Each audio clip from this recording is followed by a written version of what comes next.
दोस्तों नमस्कार। चुनावी माहौल शुरू हो चुका है।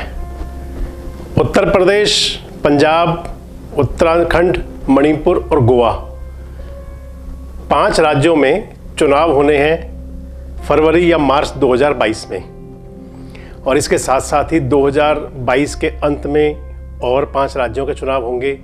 2023 में 3 राज्यों में चुनाव होंगे और 2024 में महाचुनाव होगा, यानी कि लोकसभा का चुनाव होगा।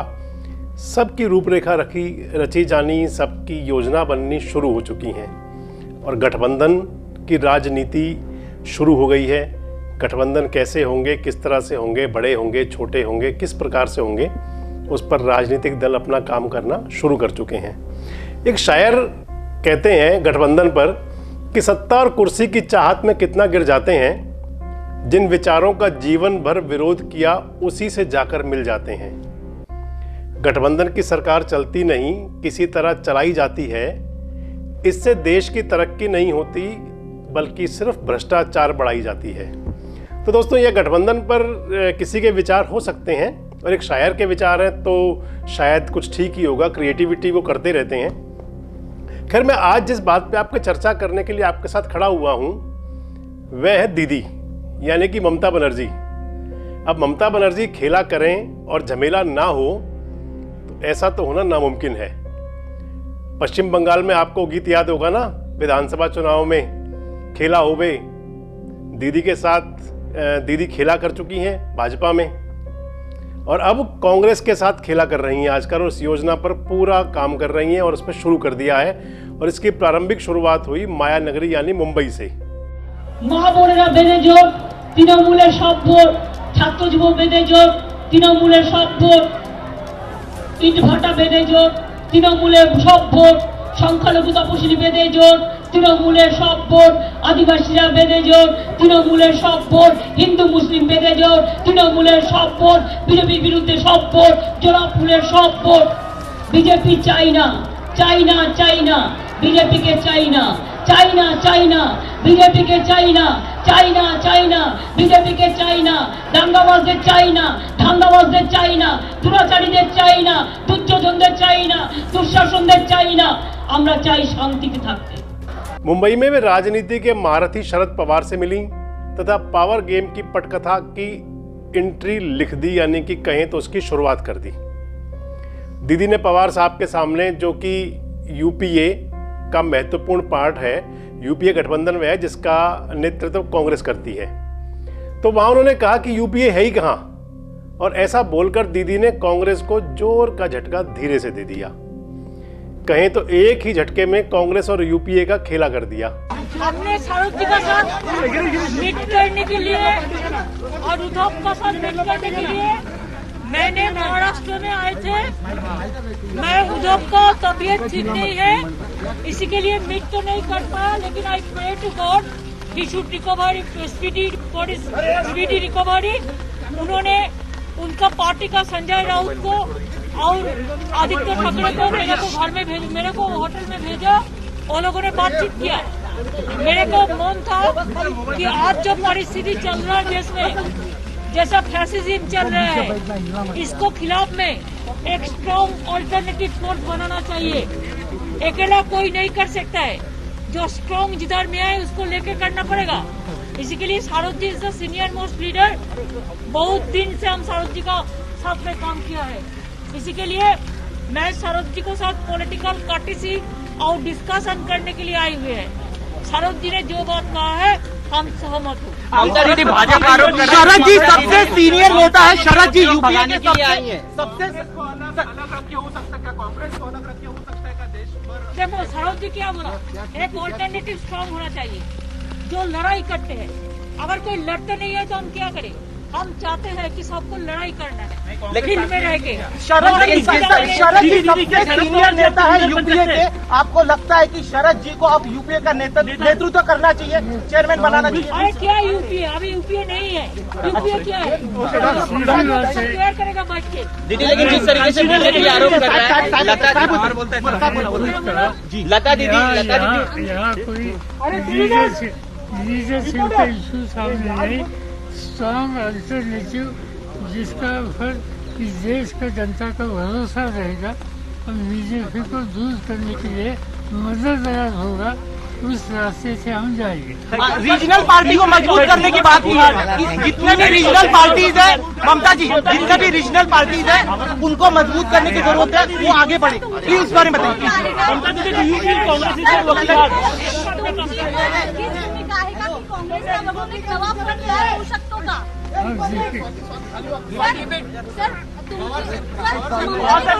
तुमची पण भूमिका हीच आहे का, म्हणजे काँग्रेसला वगळून एक वेगळा फंड तयार होऊ शकतो का सर? कोणाला वगळण्याची बात नाही, सगळ्यांना बरोबर घेऊन जायची बात आहे आणि त्यासाठी जो मेहनत करते आणि सगळ्यांच्या बरोबर येण्यासाठी तयार, त्या सगळ्यांच्या सह राहुल गांधी मेहनत। अब दीदी के यूपीए खत्म होने वाले बयान पर सियासत गरमाई हुई है। कांग्रेस के नेता लाल पीले हो रहे हैं, वो वाले नेता भी जो G23 में थे, जो राहुल गांधी और सोनिया गांधी के नेतृत्व पर भी सवाल उठाते थे, वे भी। तो कांग्रेस के बहुत सारे नेता सामने आए और दीदी के बयानों पर अपना गुस्सा जताया है। वैसे कांग्रेस को लेकर हमेशा शांत रहने वाले प्रशांत भी अब अशांत हैं। प्रशांत बोले तो चुनावी रणनीतिकार प्रशांत किशोर, और बची कुची जो कसर थी वो पूरी कर दी मध्य प्रदेश के गृह मंत्री हैं नरोत्तम मिश्रा। तो पहले आपको बताते हैं कि आइए दीदी का वह अंदाजे बयां जिसमें उन्होंने यूपीए का खेला किया था। दीदी ने बुधवार को महाराष्ट्र में राष्ट्रवादी कांग्रेस पार्टी यानी कि एनसीपी के प्रमुख शरद पवार से मुलाकात के बाद कहा था कि यूपीए खत्म हो चुका है। दीदी ने राहुल पर भी तंज कसते हुए कहा था कि कोई विदेश में रहता हो और कुछ करता ही ना हो तो कैसे काम चलेगा। अब कांग्रेस के बड़े नेता हैं कपिल सिब्बल। यूपीए में कांग्रेस की जरूरत को लेकर कपिल सिब्बल ने बड़ा बयान दिया है। सिब्बल साहब ने कहा है कि कांग्रेस के बिना यूपीए ऐसा है जैसे बिना आत्मा का शरीर। अब सिब्बल साहब ने यह नहीं बताया कि वो कांग्रेस वाली कौन सी आत्मा है जिसके बिना शरीर अधूरा है। खैर, कांग्रेस की आंतरिक बात है, हमारा उसमें दखलंदाजी का कोई सरोकार नहीं है। कपिल सिब्बल ने यह भी कहा कि यह वक्त है जब विपक्ष को अपनी एकता दिखानी चाहिए। महाराष्ट्र के बड़े कांग्रेसी नेता हैं बाला साहब थोराट, क्योंकि सारी जो बात शुरू हुई बुधवार को वह महाराष्ट्र में ही शुरू हुई। तो बाला साहब थोराट ने भी ममता के बयान पर ऐतराज जताते हुए कहा कि राहुल की आलोचना कर भाजपा से नहीं लड़ सकते। बाला साहब ने कहा कि कांग्रेस ने भाजपा के अन्याय के खिलाफ जो लड़ाई शुरू की है उसे पूरा देश जानता है, पर वैसे अगर कोई पार्टी अपने फायदे और कोई अपने व्यक्तिगत लाभ को देख रहा है तो ऐसा बिल्कुल नहीं कर सकते। देश में लोकतंत्र का एकमात्र विकल्प कांग्रेस है, ये भी महाराष्ट्र के कांग्रेसी नेता बाला साहब ने कहा। दो बड़े नेता बोले थे तो बीच में बंगाली बाबू भी आए, अधीर रंजन चौधरी। ध्यान रखना कि अधीर रंजन चौधरी ने पश्चिम बंगाल के अंदर ममता बनर्जी के साथ किसी समय पर गठबंधन की पुरजोर सिफारिश की थी। तो बुधवार को जो ममता दीदी का बयान आया था और जब बृहस्पतिवार को कांग्रेसी सामने प्रतिवाद पर आए तो अधीर रंजन चौधरी जी ने कहा कि दीदी को क्या पता नहीं है कि यूपीए क्या है। अगर ममता को लग रहा है कि पूरा देश उनका नाम जप रहा है तो ये याद रखें, दीदी याद रखें, बंगाली बाबू कह रहे हैं कि भारत का मतलब बंगाल नहीं है। बंगाल में ममता ने जो सांप्रदायिक खेल खेला था अब वह उजागर हो रहा है। इस सारे मसले में हमेशा सौम्य और शांत रहने वाले चुनावी रणनीतिकार प्रशांत किशोर भी अशांत हैं। आपको ध्यान होगा पंजाब में जो राजनीतिक संकट चला था, अमरिंदर सिंह मुख्यमंत्री जब थे, उनको हटाने की बात जब चली थी, अमरिंदर सिंह और नवजोत सिंह सिद्धू के बीच जब समझौते की बातें चलती थी, कांग्रेस का जो आंतरिक विवाद था उसे खत्म करने की बात चलती थी, तो प्रशांत बाबू बड़ी भूमिका में थे। अब उन्होंने कांग्रेस पर सीधा हमला बोलते हुए कहा है कि कांग्रेस पिछले 10 साल में अपने 90% चुनाव हारी है। ऐसे में विपक्ष का नेतृत्व कांग्रेस का दैवीय अधिकार नहीं है। प्रशांत किशोर ने एक ट्वीट किया है, उसमें लिखा है कि कांग्रेस मजबूत विपक्ष के लिए जिस विचार और विस्तार का प्रतिनिधित्व करती है वह महत्वपूर्ण तो है, लेकिन विपक्ष का नेतृत्व कांग्रेस का कोई दैवीय अधिकार नहीं है, कोई ईश्वरीय वरदान नहीं है उनको कि जब जो पार्टी पिछले 10 साल से लगातार चुनाव हार रही है आखिर किस प्रकार से उसको नेता बना दें। ये प्रशांत किशोर ने कहा है। वैसे लोकतांत्रिक तरीके से विपक्षी नेतृत्व को तय करने दें, यह भी प्रशांत किशोर ने इसके साथ जोड़ा। प्रशांत किशोर का जो यह बयान आया है वह टीएमसी के लिए संजीवनी बना है। आप यह भी याद करें कि प्रशांत किशोर पश्चिम बंगाल में दीदी के चुनावी रणनीतिकार थे और एक तरह से माने तो उस चुनाव से ही वो दीदी के साथ जुड़े हुए हैं। और पश्चिम बंगाल में शानदार जीत के बाद ममता बनर्जी अपनी पार्टी का विस्तार राष्ट्रीय स्तर पर करने के लिए कोशिश कर रही हैं। इसके लिए ममता बनर्जी भारतीय जनता पार्टी, कांग्रेस समेत अन्य पार्टी के नेताओं को तोड़ रही हैं, उन्हें अपनी पार्टी में शामिल करा रही हैं। वह शरद पवार के साथ क्षेत्रीय दल के कई बड़े नेताओं के साथ मुलाकात कर चुकी हैं। ऐसे में प्रशांत किशोर का यह बयान तृणमूल कांग्रेस के लिए संजीवनी साबित हो सकता है। दोस्तों, आपको याद कराऊं, इससे पहले भी प्रशांत किशोर यानी पीके ने राहुल गांधी पर हमला बोला था। गौरतलब यह भी है कि प्रशांत किशोर कुछ समय पहले तक कांग्रेस के पूर्व अध्यक्ष राहुल गांधी के खेवैया थे, उनके नैया के खेवनहार थे और लगातार पिछले कुछ दिनों से हमले बोल रहे हैं। उन्होंने कहा कि भाजपा अभी कई दशकों तक नहीं जाने वाली है और राहुल गांधी के साथ समस्या यह है कि उन्हें इसका एहसास ही नहीं है। अब यहां तक तो ठीक था कि दीदी बोल रही थी, प्रशांत किशोर बोल रहे थे, क्योंकि प्रशांत किशोर और दीदी कहीं ना कहीं इस विपक्षी जो गठबंधन होने हैं उसकी एक तरह से उसके मध्यस्थ रहने वाले हैं। तो बड़ी बात क्या हुई कि मध्य प्रदेश की जो शिवराज सरकार है उसके गृह मंत्री नरोत्तम मिश्रा, उन्होंने सोशल साइट कूपर एक के बाद एक लगातार कई टिप्पणी कर दी। नरोत्तम मिश्रा जी ने कपिल सिब्बल के उस नारे को भी आड़े हाथ लिया जिसमें पूर्व केंद्रीय मंत्री कपिल सिब्बल ने कांग्रेस को यूपीए की आत्मा बताया था। उस पर ट्वीट में लिखा है, कूपर जो ट्वीट किया उन्होंने, मिश्रा जी ने लिखा है कि ना बुआ साथ है, ना बबुआ साथ है, ना ममता दीदी साथ है, ना शरद पवार साथ हैं, फिर भी कपिल सिब्बल कांग्रेस को यूपीए की आत्मा बता रहे हैं। जब सारे दल साथ छोड़ रहे हैं तो बिना शरीर के यह आत्मा अब प्रेत आत्मा बनकर ही घूमेगी। कपिल सिब्बल कह रहे हैं कि यूपीए की आत्मा है कांग्रेस। न बुआ साथ है, न बबुआ साथ है, न दीदी साथ हैं, न शरद पवार जी चाचा साथ हैं हमारे। तो इतने पर भी कपिल सिब्बल अगर कांग्रेस के यूपीए की आत्मा बता रहे हैं तो बिना शरीर की, सारे दल अलग हो गए तो बिना शरीर के ये आत्मा महज प्रेतात्मा बन के घूमेगी।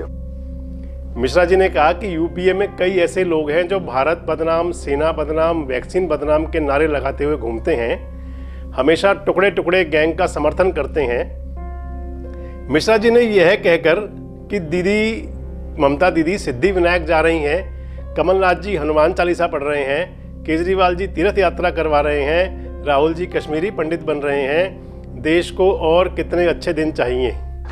सिद्धि विनायक के दर्शन करने गई थी, यही तो मैं कहता हूं कि और कितने अच्छे दिन चाहिए। ममता बनर्जी दर्शन करने जा रही हैं, कमलनाथ जी हनुमान चालीसा का पाठ कर रहे हैं, केजरीवाल राम जन्मभूमि की तीर्थ यात्रा करा रहे हैं, राहुल जी कश्मीर में जाके कश्मीरी पंडित बन रहे हैं। ये सब वो लोग हैं जिन्हें इफ्तार से फुर्सत ही नहीं मिलती थी।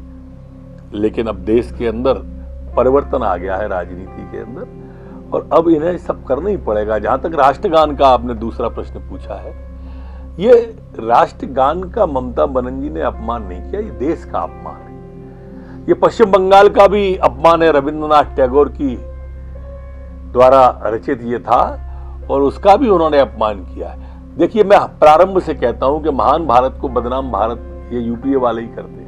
राष्ट्रगान का अपमान भी यही लोग करते हैं, सेना पर सवाल भी यही लोग उठाते हैं, जहां भी वैक्सीन पर सवाल ये लोग उठाते हैं, जहां भी देश का मान बढ़ेगा वहां ये अपमान करने की कोशिश करते हैं। ये सब प्रकारांतर में टुकड़े टुकड़े गैंग के ही लोग। ऐसा कह के उन्होंने अच्छे दिनों की याद ताज़ा कर दी। वैसे अच्छे दिनों की बात को आपको याद होगा कि भाजपा के भी कई बड़े नेता चुनावी शिगुफा कह चुके हैं एक बार, और उसको ऐसा भी बता चुके हैं कि चुनावी बयान इस तरह से आते रहते हैं खैर दोस्तों, चुनावी माहौल जो मैं आपसे पहले भी कह रहा था वो शुरू हो चुका है, क्योंकि उत्तर प्रदेश देश का सबसे बड़ा सूबा है। वह देश की राजनीतिक दशा और दिशा तय करता है। उत्तर प्रदेश में भी चुनाव है और पंजाब में भी चुनाव है। किसान आंदोलन के बाद में ये दोनों प्रदेश, उत्तर प्रदेश और पंजाब, एक तरह से संकेत देंगे भविष्य की राजनीति का कि किसान आंदोलन ने देश की राजनीति को कितना प्रभावित किया। राजनीतिक घटनाक्रम पर उत्तर प्रदेश और पंजाब के चुनाव पर खासकर देश रोजाना की नजर रहेगी। भविष्य के किस प्रकार से गठजोड़ होंगे, कैसी राजनीति होगी, उस पर भी हम समय समय पर चर्चा करेंगे। आज के अभिमत में दोस्तों इतना ही। कल एक नए विषय पर, एक नए मुद्दे के साथ आपसे पुनः चर्चा करेंगे। तब तक के लिए शुभ रात्रि, धन्यवाद। हमारे साथ जुड़े रहने के लिए देखते रहिए देश रोजाना का YouTube चैनल। सब्सक्राइब कीजिए, साथ ही देश रोजाना की खबरें सबसे पहले देखने के लिए प्रेस कीजिए बेल आइकन।